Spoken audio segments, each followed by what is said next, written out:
సమస్తమైన గణాలతో గణపతి వారు ఒక పక్కన, సర్వ సైన్యాధిపతులతో కుమారస్వామి ఒక పక్కన, భూతగణాలతో అయ్యప్ప స్వామి ఒక పక్కన, రాక్షగణాలతో వీరభద్ర స్వామి మరొక పక్కన, ధారాముఖులతో కాలభైరవ స్వామి మరొక పక్కన ఉండగా ఆయన రాకూడదు.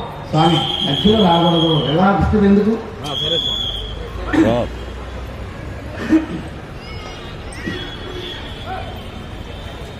ఒక పక్కన ఉండగా నవగ్రహ అష్టదిక్పాలకులు, ప్రజాపతులు, మరుత్తులు, అశ్విని దేవతలు, శక్తిగణాలు ఒక పక్కన, శైవగణాలు ఒక పక్కన ఉండగా పరమేశ్వరు యొక్క ఆజ్ఞ కోసం ఎదురు చూస్తూ నందీశ్వరుడు ఒక పక్కన ఉండగా అమ్మవారిని అధిష్టాన దేవత కూర్చోబెట్టి పరమేశ్వరు చేసే లైవ్ తాండవమే ఈ సృష్టి కార్యక్రమము.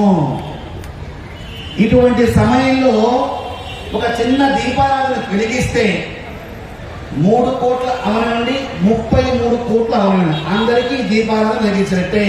అందుకని శివలింగ ఆరాధన, సర్వదేవత ఆరాధన, శివలింగ ప్రతిష్ట, సర్వదేవత ప్రతిష్ట. మీకు దీపాన్ని ఇస్తున్నారు కదా, ఇచ్చారు కదా. దీపం ప్రమిద భూతత్వానికి సంబంధించినది, తైలము జలతత్వానికి సంబంధించినది, ఎదిగిచ్చే అగ్ని అగ్నితత్వానికి సంబంధించినది. జ్యోతి కలుగుతుంది కదా.